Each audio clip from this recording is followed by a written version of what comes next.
Idukki നെടുങ്കണ്ടത്ത് lorry വീടിന് മുകളിലേക്ക് മറിഞ്ഞു. തലനാരിഴക്കാണ് വീട്ടിലുണ്ടായിരുന്നവർ രക്ഷപ്പെട്ടത്. താന്നിമൂട് സ്വദേശി അബ്ദുൾ റസാഖിന്റെ വീടിന് മുകളിലേക്കാണ് റോഡ് പണിക്കായി ലോഡ് കയറ്റി വന്ന ലോറി മറിഞ്ഞത്. വീട് പൂർണ്ണമായും തകർന്നു.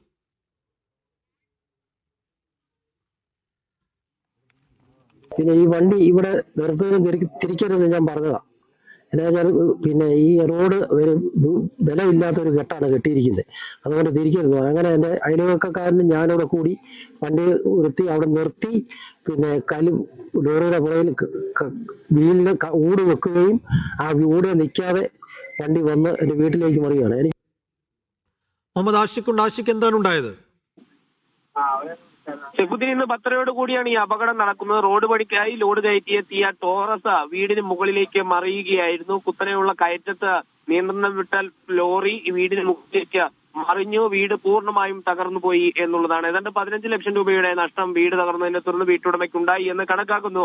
താന്നിമൂട് സ്വദേശി അബ്ദുൾ റസാഖിന്റെ വീടാണ് പൂർണ്ണമായും തകർന്നത്.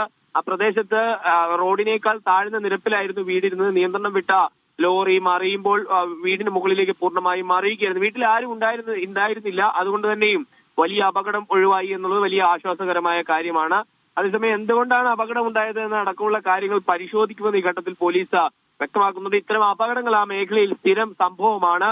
പ്രത്യേകിച്ച് റോഡിന്റെ നിരപ്പ് വീട് ഇരിക്കുന്ന സ്ഥലത്തിന്റെ നിരപ്പിനേക്കാൾ ഉയരത്തിലായതിനാൽ ഇത്തരം അപകടങ്ങൾ സ്ഥിരമായി ഉണ്ടാകാറുള്ളതാണ്. ഇത് നിയന്ത്രിക്കാനുള്ള ഇടപെടൽ വേണമെന്ന ആവശ്യമാണ് ആ മേഖലയിൽ നിന്ന് ഈ ഘട്ടത്തിൽ ഉയരുന്നത്.